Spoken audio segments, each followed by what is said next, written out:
Molecularity is quite an exciting topic to actually dive into because this explores more about individual molecules interacting and actually reacting to form specific products, and these reactions occurs in various steps, and these various steps are actually crucial in understanding how the order of a reaction actually takes place. Now, the order of a reaction is mainly done experimentally, and it is independent on a specific reaction formula. Like, for example, we have a case where we have A going to this particular step reacting with B to form C, and from our previous video we looked at understanding the various reactions in terms of the rate of a reaction, and this rate is represented as Kc for lack of better acronyms, to be honest. And then we notice that A plus B shows a decline in the concentration, which is actually revealed using this particular expression where the partial rate of change of the concentration of A with respect to the time where we take note of the number of moles of A by putting A here and putting B there and putting the small letter c right there is equivalent to that of a specific species which has a number of molecules of B or number of moles of B multiplied by the change in the concentration of B with respect to that same time interval, followed by that of the production of C, which has its own number of moles multiplied by the change in the concentration of C with that of the specific time interval, and this gives us the rate of that particular reaction. Now, in this particular video, we're going to focus more on the molecularity and the order in here, and the rate law, which is actually derived from this particular formula, is actually obtained experimentally in various reactions where they monitor the rate of the reaction, and this actually leads to proposing a mechanism for how a reaction will actually take place, and this mechanism allows us to actually see more depth into the pathway of a reaction, like we saw on our previous video where we saw the reaction specific coordinates where we have sometimes different steps, either one step mechanism or two steps mechanisms, and looking at which particular step is actually the rate determining step in our for we to go from the reactant to the product. Now, this presents this particular formula in here into play, and we're going to see how this will be a shining example to what we're going to focus more on a possible mechanism. Now, in here we have A plus B going into C. Now let's propose a mechanism. To be creative is kind of interesting to see how this will actually play out in here, and then the possible mechanism to actually focus on, let's just say out of my head, will be, okay, we'll have one step which is A will first transform into I, and then I comes in and reacts with B to form C. Now C is our final product, and then what we notice here is that we have I, which is called an intermediate. An intermediate is a species mediate, I believe that's how it's spelled. Now this species is a species that is actually created but at the same time being consumed in a way. By that way, what happened is that it doesn't appear as a product. Now what we recognize as well is that, oh, the molecularity actually comes into play when this is similar to the stoichiometric value in presented reaction, but it is for the elementary step. Now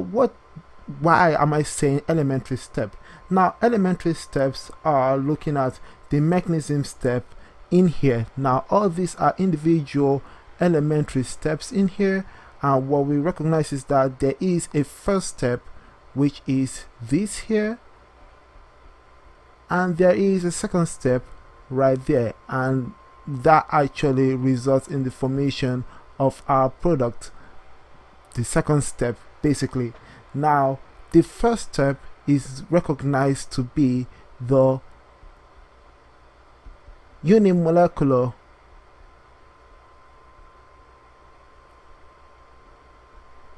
reaction. And why is it unimolecular? Because it only requires one molecule in here, which is A, as the reactant, and A actually transforming to I is actually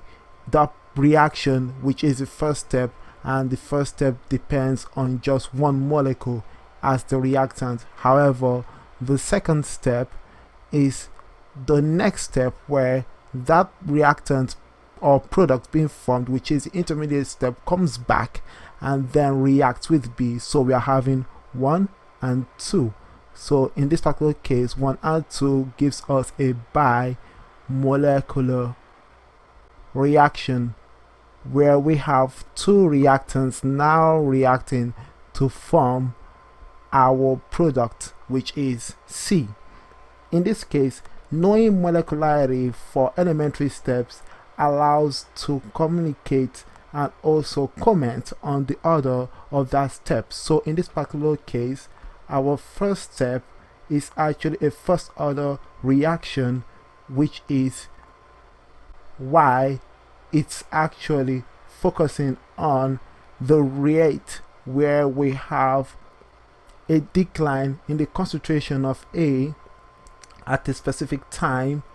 and this leads to a rate law for that particular step to be depending on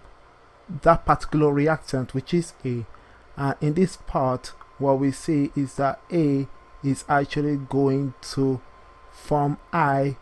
either through the rate of the forward reaction or another rate of forward reaction, which is probably K2. Now on the other side, we have the second step where we have I reacting with B, and this second step is called the second order reaction, and this is a bimolecular step, and this actually has the rate of the reaction to be expressed as di divided by dt decline, which is also equal to dB divided by dt, and this is also equivalent to the rate of that particular reaction multiplied by the concentration of I and B. So this actually reveals the reaction where we're going from I plus B to C, which is expressed as this going to C. Now these both steps here leads to a particular step which is called the rate determining step, and the rate determining step is actually the slowest step that determines the rate law and the order for the overall reaction. So this determines the rate law and the order of the overall reaction, which is this particular reaction right here, A going to C with the help of B. So in this particular case, what we have is the presenter reaction, which is A plus B going to C. Actually, if you analyze it in the lab, well, in my own lab, let's just say, for example, what we see is that the rate is actually equal to the K observed multiplied by A, and therefore this rate determining step is actually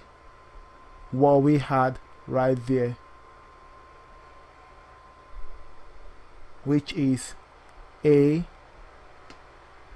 transforming to I, because it takes time for A to actually transform itself to become the intermediate step, or the intermediate, and this intermediate here is actually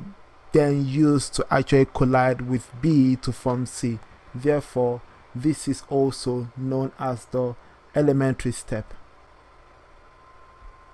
Therefore, what we can just infer from all this particular story of molecularity and other is that we need to be able to not only understand the overall reaction, which is what we have right here, but most importantly, to determine the order of the reaction, we need to be able to see possible mechanisms, which is what we found right here, and determining the rate determining step that will actually take more time of the whole reaction to actually enhance its production of the product. So the more time a particular step takes in actually